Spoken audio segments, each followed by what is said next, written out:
So first of all, thank you all for doing this. I'm hoping to have a really nuanced conversation that can help our community really understand what is and what isn't happening in Austin with regard to immigration enforcement. But I wanted to start just really discussing the law enforcement end of things. The field office division director for ICE's enforcement and removal operations said publicly in recent days at a community meeting in San Antonio, he said, quote, "We target only individuals with criminal records, conviction, gang members, national security.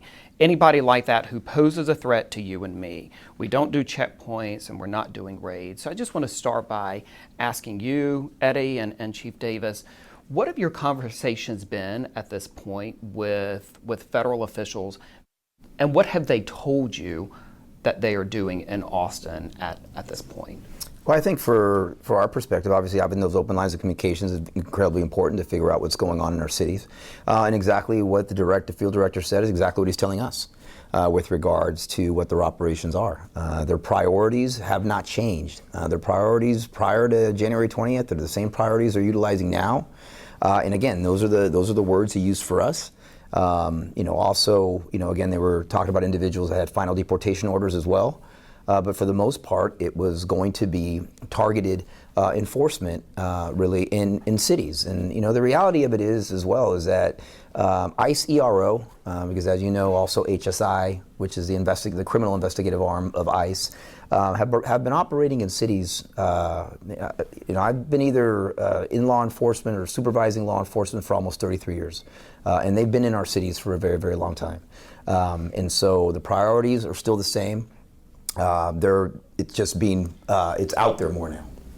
And I know that these relationships with your federal partners are really important, but who exactly have you talked to within the federal government who has relayed that to you? Well, I spoke to the field director from ERO. We've spoken to HSI as well about what they're doing and what they're conducting. Now, obviously, HSI is actually investigating criminal aspects of things, and obviously then ERO does the federal immigration. And so we've spoken with them, and they've told us the same information as they did in San Antonio. Chief, are you having ongoing conversations with federal officials at this point, or is it more sporadic? Can you describe sort of the nature and the frequency? So we always have our federal partners. We always have open dialogue with our federal partners, and certainly more with the ERO since the last few months. But that communications with our federal partners is ongoing at all times. So similarly, have you been told or kind of briefed on the extent of their operations in Austin, that they are focusing on the so-called most violent of violent? Right. No, that's exactly what I've been told as well. And I think it's important to understand when you're dealing with violent felons, these are people that we want off of our streets. These are people that we are looking for as well. These are violent offenders that have caused, severe harm to this community. So that's exactly what they're doing, and that's what we've been told. And if I can just add as well, also we don't want to act as we're tone deaf either. And the director also had the same sensitivities and felt that we understand the fear that comes across a community, particularly our immigrant community, in any major city. Austin is no different than any major city in the United States. And so sensitive to those concerns. So when we talk about the violent criminals, we don't want to speak like that as a matter of, just very snippet in that, take our word for it type of thing, because we do understand the fear. But ultimately in the end, that is who they are conducting targeted enforcement after. I just want to ask this as well, because you have better and different access than anyone else as law enforcement officials. Have you been told by the feds any sort of number of arrests that they have made in the past couple of weeks? Yes, they have. They've made over about 30 arrests, at least in the first couple days, in the 26th and 27th, and they continue to remain active. Those dates are important because that was kind of like the beginning of ramping up of what they were doing.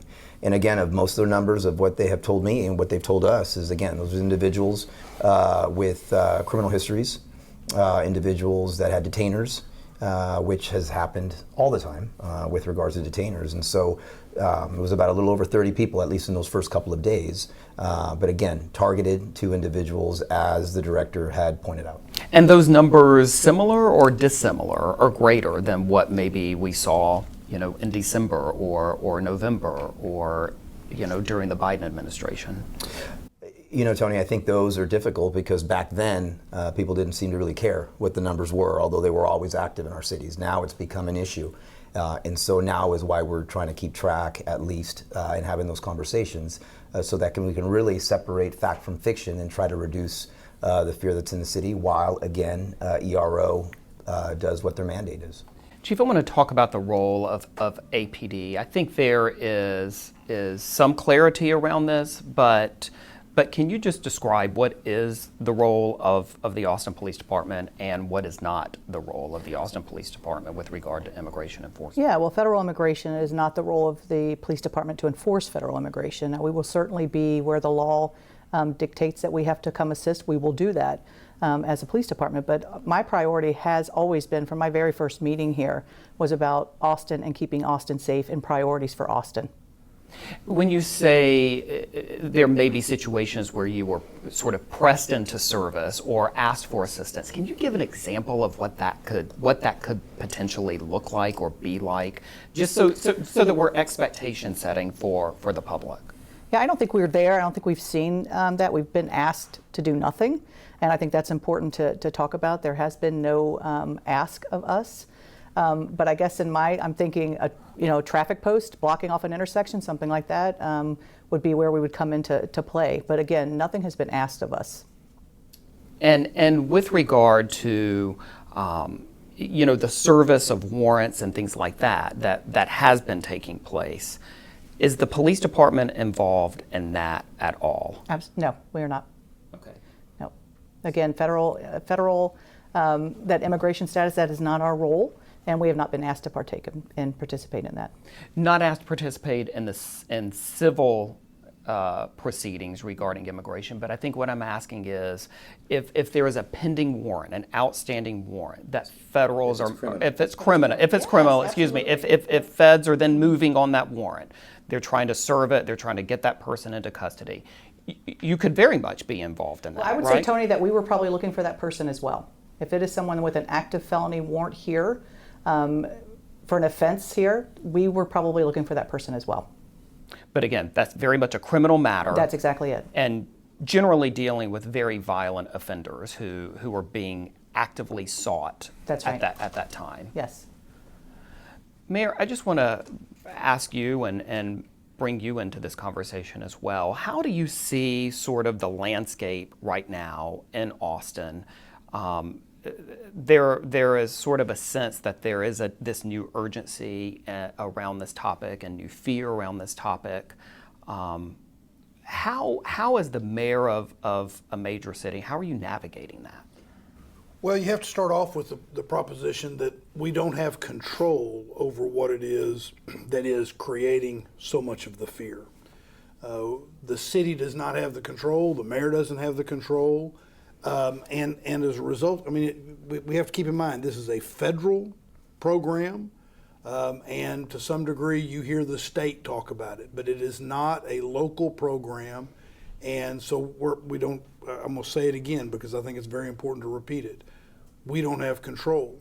So how do you navigate? The way I see it is it's primarily three pillars. The first pillar is that as mayor, I'm going to do everything in my power to set the standard for not perpetuating a policy of fear and making sure that we're showing the appropriate humanity and the appropriate empathy for people that have contributed to our community. They support our community, and I don't want us to do anything that would contribute to this pain, this palpable pain and fear that we see in our community. The second thing is we're going to provide public safety.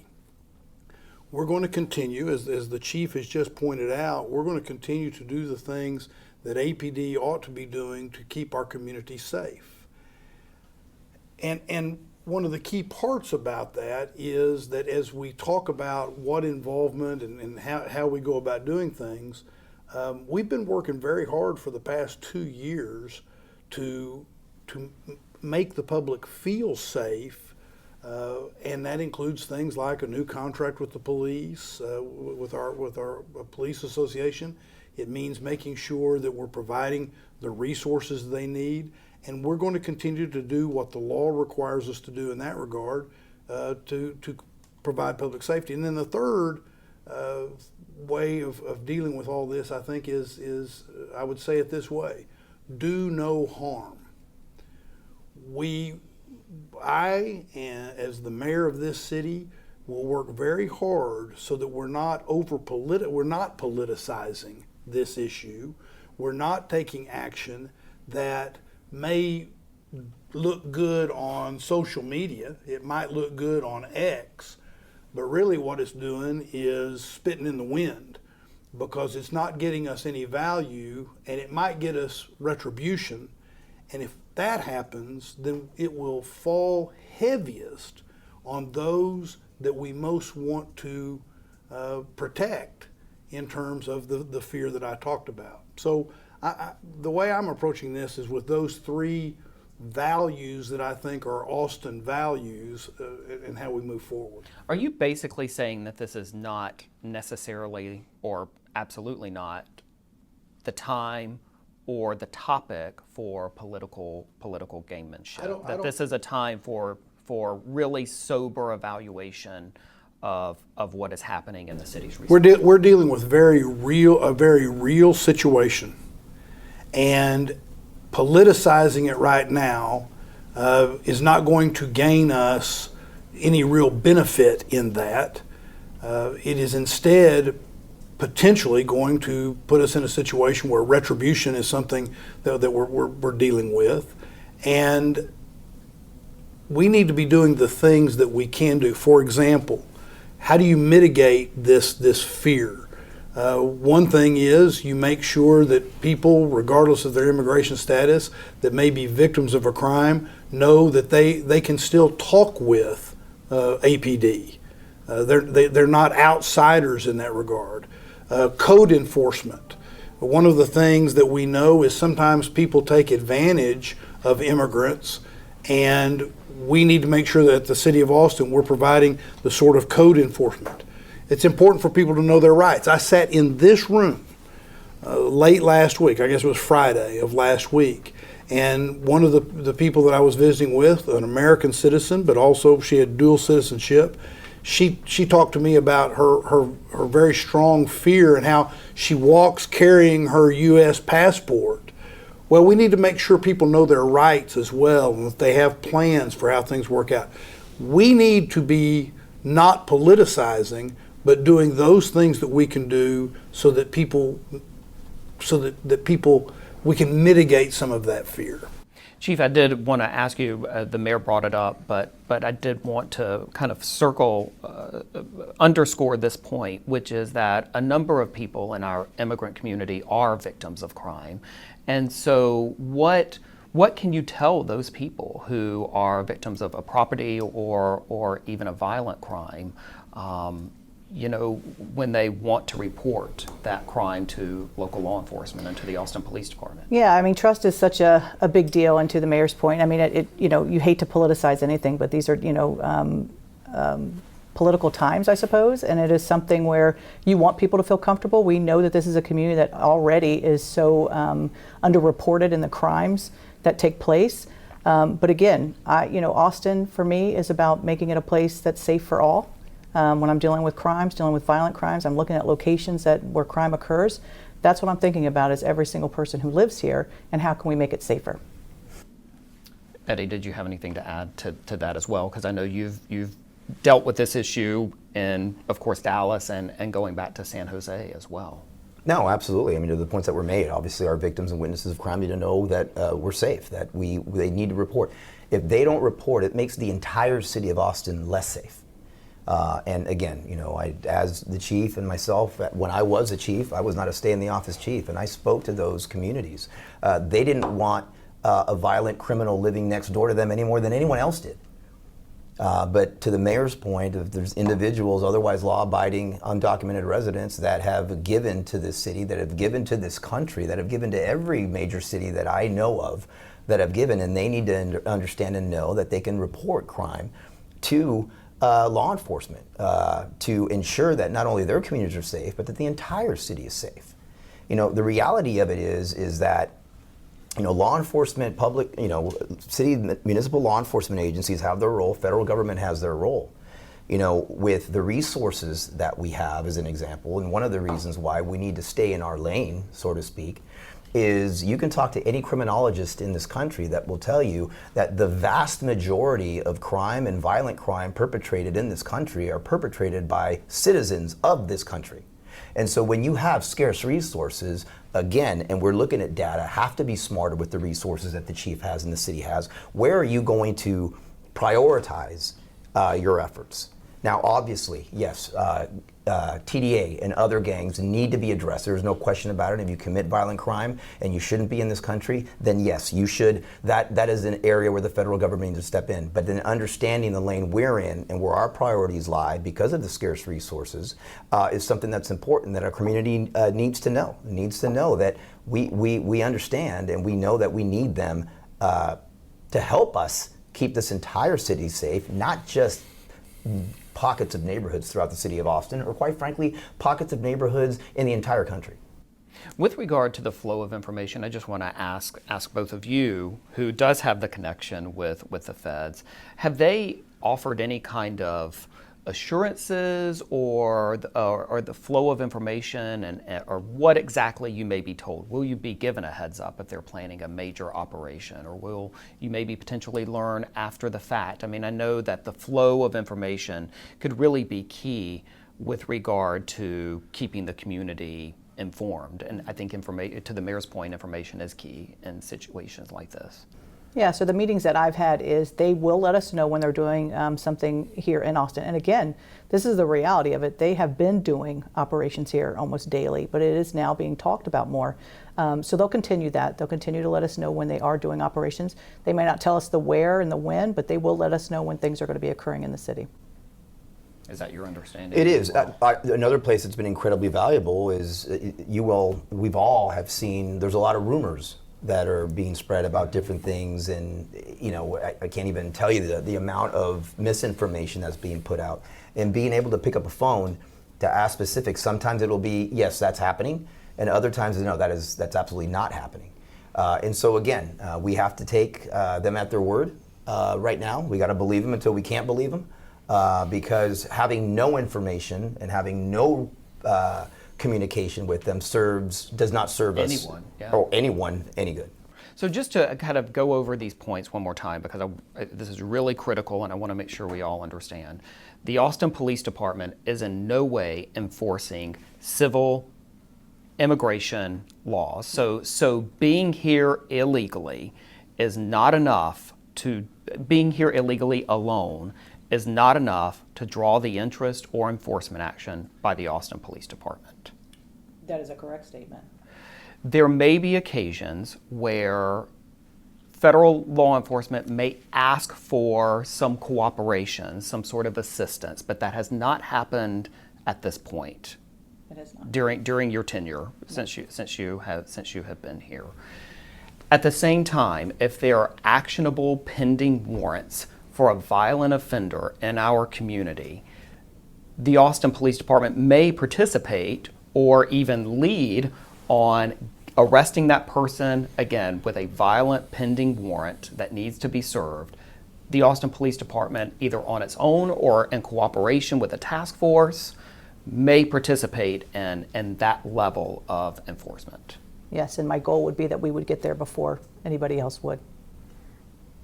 But that's not necessarily. That's right. That's right. That's That anyone. That is keeping the public safe Right. by fighting crime and going after the bad guys. That is not an immigration action. Regardless of That's right. Regardless of immigration. Regardless of immigration Right. status.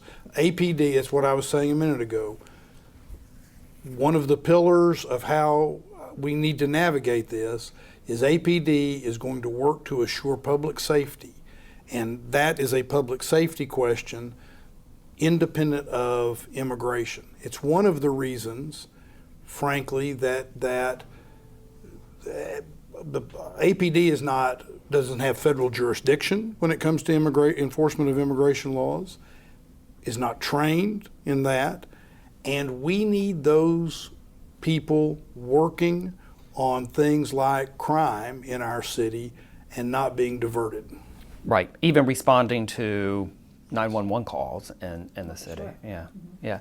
Is there anything else that each of you or all of you feel like there is something else, some other message that you think the community really needs to hear on this topic?